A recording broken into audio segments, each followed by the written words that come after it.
While Washington floods the airwaves with noise about Iran's nuclear ambitions, and Tel Aviv calculates its next strike window, Moscow made a move that almost no mainstream American outlet dared to fully explain. Russia has entered the equation. Not on the sidelines, not as a diplomatic whisper, but as a decisive geopolitical force presenting direct proposals to Donald Trump to end the conflict fast before it spirals into something no one can walk back from. Think about what that actually means. You have three nuclear-armed or nuclear-adjacent power centers, the United States, Israel, and Iran, locked in a volatile triangle of threats, proxies, and red lines. And now Vladimir Putin is sliding a proposal across the table to the one man who might actually pick it up. This isn't standard diplomacy. This is Eurasia rewriting the rules of engagement in real time. The question every American should be asking right now is not whether Russia's proposals are serious. They are. The real question is, what does Moscow want in return? And is Washington awake enough to understand the offer before the window closes? Because in geopolitics, windows close fast, and they rarely open again. Let's go back to the beginning of this story, because context is everything, and without it, you're just consuming headlines, not understanding history. For decades, the relationship between Washington, Tel Aviv, and Tehran has been one of the most combustible triangles in modern geopolitics. You have Israel, America's most fortified strategic partner in the Middle East, a country that has built its entire security doctrine on the concept of preemptive dominance, meaning it strikes first, it strikes hard, and it asks for American diplomatic cover afterward.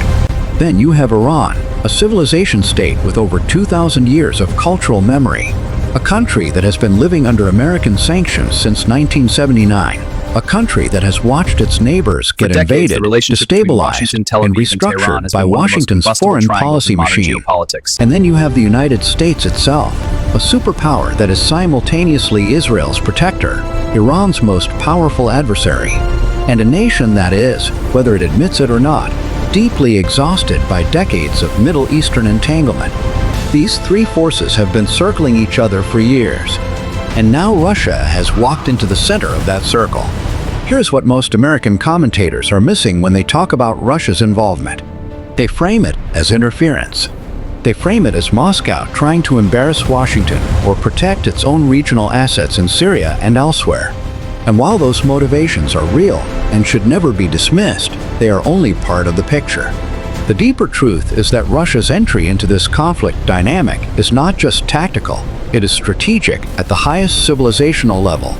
Putin and the architects of Russian foreign policy have understood something for a long time that Washington's foreign policy establishment has refused to accept.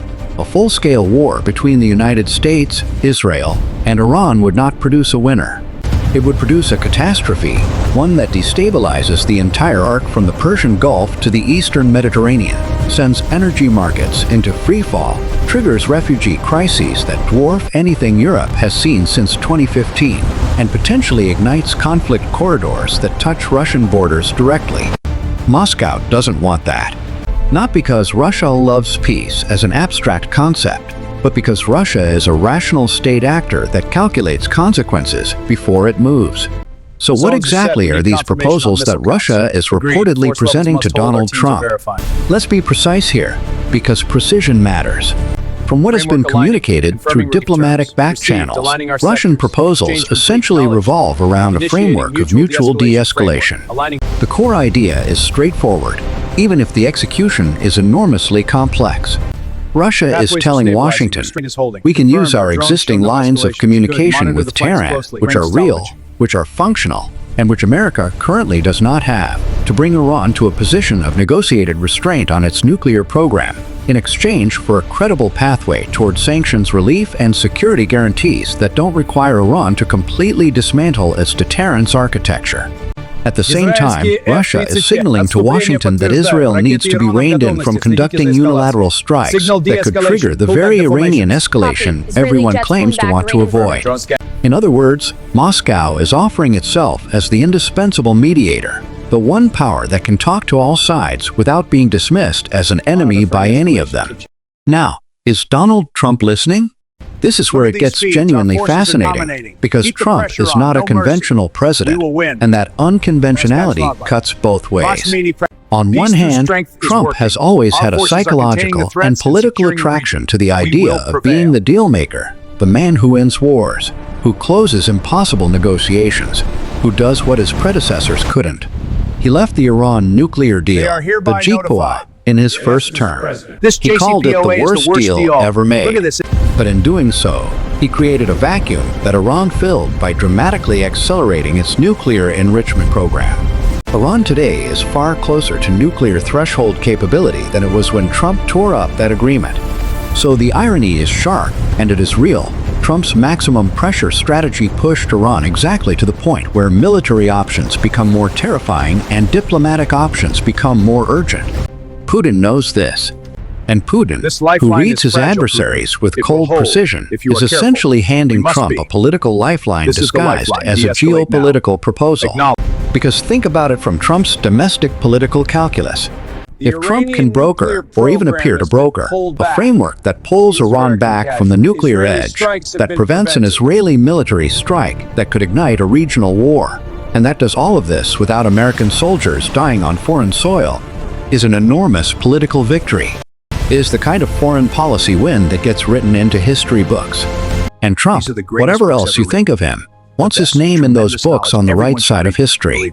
The question is whether the people around him, the hawks, the neoconservative residue that never fully left the Washington policy apparatus, the voices that instinctively view any Russian diplomatic initiative as a trap, will allow Trump the political space to actually engage with what Moscow is putting on the table. And this brings us to Israel, because no discussion of this triangle is complete without understanding Benjamin Netanyahu's position, which is both understandable and deeply dangerous at the same time. Netanyahu has built his entire political survival around the Iranian threat. It is not cynical to say this, it is analytical. For Netanyahu, a negotiated solution between Washington and Tehran that is brokered by Moscow represents not just a diplomatic outcome, but a potential political earthquake at home. If Iran's threat is managed diplomatically, if Tehran is brought into a framework of de-escalation, then the existential urgency that Netanyahu has used to justify his governance and his policies is significantly reduced.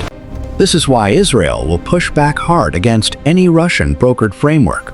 Expect the pressure on Washington to be intense, because Israel understands that if this diplomatic window opens and Trump walks through it, the strategic landscape of the Middle East changes in ways that Tel Aviv cannot fully control.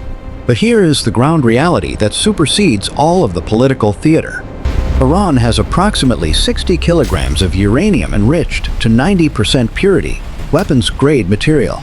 Independent analysts and the IEA have both noted that the technical gap between what Iran has now and a functional nuclear device has narrowed to a degree that makes military planners in both Tel Aviv and Washington genuinely nervous.